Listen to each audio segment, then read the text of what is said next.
राज ठाकरे यांनी शिवसेनेला रामराम करून 2006 मध्ये महाराष्ट्र नवनिर्माण सेना हा स्वतःचा पक्ष स्थापन केला।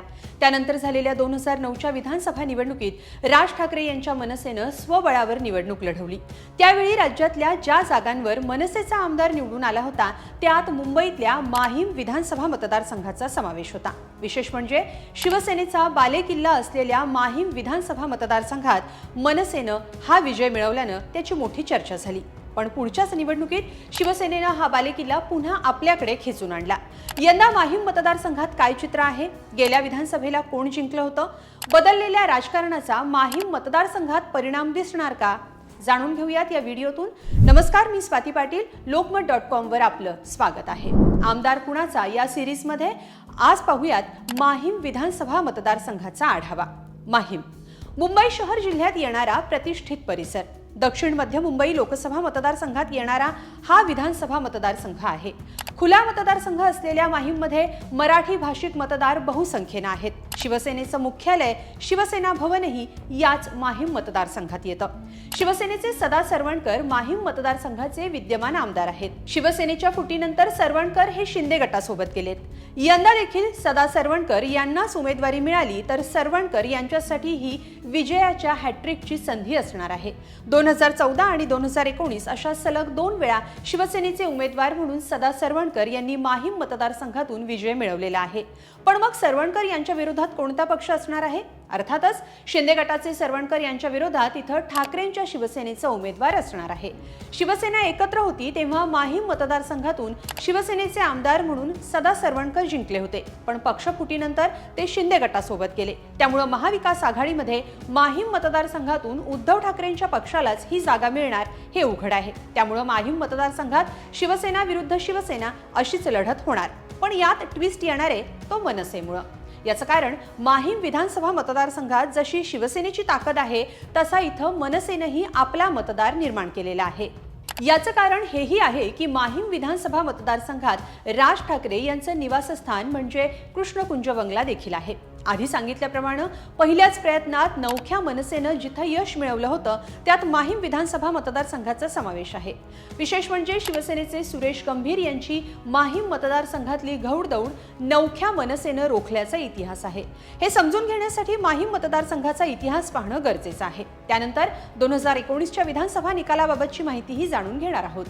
1972 साली माहीम मतदारसंघातून पहिल्यांदा काँग्रेसचे PF मिशेल पीटर आमदार म्हणून निवडून आले। त्यानंतर सलग 2 टर्म JNPचे पिंटो फेड्रिक हे आमदार झाले। पुन्हा 1985 साली काँग्रेसनं श्याम शेट्टी यांच्या माध्यमातून माहीम मतदारसंघ आपल्या ताब्यात आणला, पण त्यानंतर आतापर्यंत एकदाही काँग्रेसला माहीम मतदारसंघ आपल्याकडे परत आणता आलेला नाहीये। 1990 साली माहीम मतदारसंघात शिवसेनेनं असा प्रवेश केला की पुढची अनेक वर्ष माहीममध्ये शिवसेनेनं आपलं बस्तान पक्क केलं। 1990 साली पहिल्यांदा शिवसेनेचे सुरेश गंभीर माहीम मतदारसंघातून आमदार झाले। त्यानंतर सलग 4 टर्म म्हणजे 20 वर्ष सुरेश गंभीर हेच माहीमचे आमदार म्हणून जिंकत आले। पण त्यांच्या विजयाचा हा वारू 2009 साली मनसेनं रोखला। शिवसेनेतून बाहेर पडलेल्या राज ठाकरेंच्या नवख्या पक्षानं 2009 मध्ये पहिल्यांदा विधानसभा निवडणूक लढवली आणि तीही स्वबळावर। मनसेनं या पहिल्याच निवडणुकीत राज्यात 13 जागांवर आमदार निवडून आणले। त्यात माहीम मतदारसंघातून नितीन सरदेसाई यांनी शिवसेनेचे उमेदवार आदेश बांदेकर यांचा पराभव केला होता। विशेष म्हणजे या निवडणुकीत काँग्रेस हा दुसऱ्या क्रमांकावर राहिलेला पक्ष होता। त्याहून विशेष काँग्रेसकडून ही निवडणूक लढवलेले उमेदवार होते सदानंद सरवणकर, जे नंतर शिवसेनेत गेले। त्यांच्याबद्दल अधिक माहिती मी पुढे सांगणार आहे, पण 2009च्या निवडणुकीत काँग्रेसचे सरवणकर यांचा पराभव केलेला तो मनसेच्या नितीन सरदेसाई यांनी। जवळपास 8,500हून अधिक मतांनी सरदेसाई ही निवडणूक जिंकले होते। तर काँग्रेस पाठोपाठ शिवसेना माहीम मतदारसंघात 3ऱ्या क्रमांकावर होती। सरवणकर आणि बांदेकर यांच्यात केवळ 3000 मतांचा फरक होता। नितीन सरदेसाई यांच्याबाबत थोडक्यात माहिती जाणून घेऊयात। राज ठाकरे शिवसेनेत असल्यापासून जे काही त्यांचे विश्वासू सहकारी आणि कट्टर समर्थक होते आणि जे राज बाहेर पडल्यानंतर सोबत निघाले त्यांच्यापैकीच एक नितीन सरदेसाई। 2009च्या पहिल्याच निवडणुकीत नितीन सरदेसाई यांनी करिश्मा दाखवला आणि शिवसेनेचा बालेकिल्ला समजल्या जाणाऱ्या माहीम विधानसभा मतदारसंघातून निवडणूक लढवली आणि आमदार म्हणून विधानसभेत गेले। पण हा विजय एका टर्म पुरताच मर्यादित राहिला। 2014 मध्ये सदा सरवणकर यांनी काँग्रेस सोडली आणि शिवसेनेत प्रवेश केला। तेव्हा सरवणकर यांनी सरदेसाई यांचा 6000 मतांनी पराभव केला। सरदेसाई हे आता मनसेच्या प्रमुख नेत्यांपैकी एक म्हणून काम करतात। या पराभवानंतर 2019 मध्ये मनसेचं काय झालं ते पाहूया। सोबतच हेही पाहूया की 2019 मध्ये कोणता पक्ष कुणाविरोधात निवडणूक रिंगणात उतरला आणि जिंकला। 2019 मध्ये शिवसेनेकडून सदा सरवणकर यांनी निवडणूक लढवली होती आणि त्यांना 61,337 इतकी मतं पडली होती। तर मनसेकडून संदीप देशपांडे यांनी निवडणूक लढवली होती। संदीप देशपांडे यांना 42,690 मतं पडली होती। तर काँग्रेसचे प्रवीण नाईक यांना 15,246 मतं पडली होती। याचा अर्थ 2019 मध्ये मनसेचे उमेदवार म्हणून संदीप देशपांडे निवडणूक रिंगणात उतरले होते। पण यंदा मनसेची भूमिका सध्या तरी स्वबळावर जाण्याची दिसून येते। पण संदीप देशपांडे यावेळी मात्र वरळी मतदारसंघातून निवडणूक रिंगणात उतरण्याची शक्यता आहे। त्यामुळे माहीम मतदारसंघातून मनसेने उमेदवार दिला तर तो कोण असेल याबाबत सध्या तरी कुणाचंही नाव समोर नाहीये। याचं आणखी एक कारण म्हणजे लोकसभा निवडणुकीत मनसे अध्यक्ष राज ठाकरे यांनी महायुतीला बिनशर्त पाठिंबा दिला होता। त्यामुळे किमान शिंदेची शिवसेना हा मतदारसंघ मनसेसाठी सोडून आपला पाठिंबा देणार का हे पाहावं लागणार आहे। दुसरं असं की शिंदेच्या शिवसेनेचे सदानंद सरवणकर माहीमचे विद्यमान आमदार आहेत, तेच पुन्हा महायुतीचे उमेदवार असणार का हेही पाहावं लागेल। आधी सांगितल्याप्रमाणे शिवसेना शिंदे गटाचे सदानंद सरवणकर यांच्याबद्दल थोडक्यात जाणून घेऊया। शिवसेना शिंदे गटाचे आमदार सदानंद सरवणकर हे मूळचे शिवसैनिक आहेत।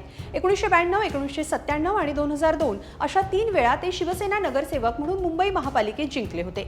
नगरसेवक असताना स्थायी समितीचे अध्यक्ष म्हणूनही त्यांनी काम केलंय। त्यानंतर 2004 मध्ये पहिल्यांदा सरवणकर शिवसेनेच्या तिकिटावर आमदार झाले।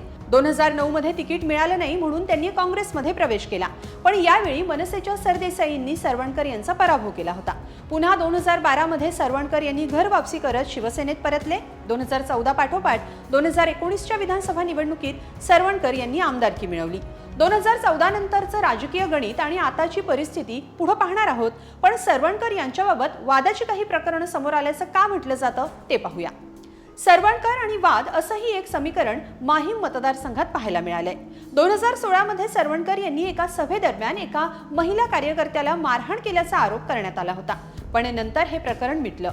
महिलेनंच असं काही झालं नाही असं स्पष्टीकरण दिलं। त्यानंतर गेल्या वर्षी गणेशोत्सवादरम्यान प्रभादेवी इथं शिंदे सेनेचे कार्यकर्ते विरुद्ध ठाकरे सेनेचे कार्यकर्ते आमने सामने आले होते। त्यावेळी हवेत गोळीबार झाल्याचा प्रकार घडला होता। हा गोळीबार सरवणकर यांनी केल्याचा आरोप करण्यात आला होता। ठाकरेंच्या सेनेनं कारवाईची मागणी केली होती, पण पोलीस तपासानंतर सरवणकर यांना क्लीन चिट देण्यात आली होती। हा मुद्दा विधानसभेतही चांगलाच गाजला होता। पुन्हा एकदा वळूया राजकीय गणिताकडे। माहीम विधानसभा मतदारसंघात 2014 आणि 2019 अशा दोन्ही वेळा शिवसेनेचे सरवणकर जिंकले होते। यात 2014 साली युती तुटल्यानं भाजपनेही इथं उमेदवार दिला होता। विरोधात काँग्रेसचा उमेदवारही होता। या सगळ्यात इथं मतविभागणी झाली। पण शिवसेनेचे सदा सरवणकर अवघ्या 5,900 मतांनी जिंकले होते।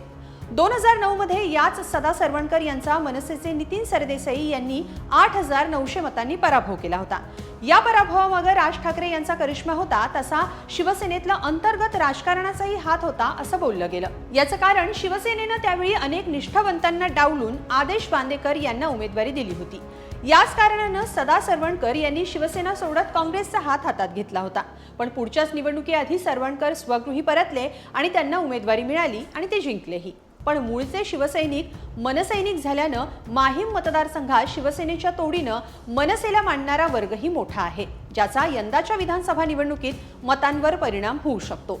लोकसभा निवडणुकीचा विचार केला तर दक्षिण मध्य मुंबई लोकसभा मतदारसंघात ठाकरेंच्या शिवसेनेचे अनिल देसाई यांनी शिंदेच्या सेनेचे राहुल शेवाळे यांचा पराभव केला। त्यामुळेही माहीम मतदारसंघात ठाकरेंच्या शिवसेनेला जिंकण्याची संधी अधिक असल्याचं बोललं जात आहे। दुसरीकडे यंदा मनसेनं लोकसभेला महायुतीला बिनशर्त पाठिंबा दिला असला तरी विधानसभेला मनसेची भूमिका संदिग्ध आहे का असं म्हणावं लागेल। विधानसभेला मनसेने एकला चलो रे भूमिका घेतली असली तरी लोकसभेचे ऋण फेडण्यासाठी मनसेला महायुतीनं पडद्यामागे साथ दिली तर नवल वाटायला नको। एकंदरीत माहीम विधानसभा मतदारसंघाचं सध्याचं चित्र हे शिंदेची शिवसेना विरुद्ध ठाकरेंची शिवसेना अशा दुरंगी लढतीचं दिसतंय।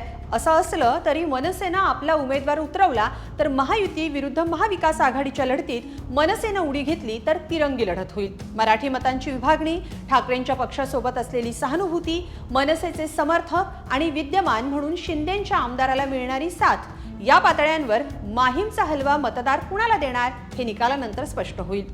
माहीम विधानसभा मतदारसंघाबद्दल तुम्हाला काय वाटतं? कमेंटमध्ये नक्की लिहा। धन्यवाद।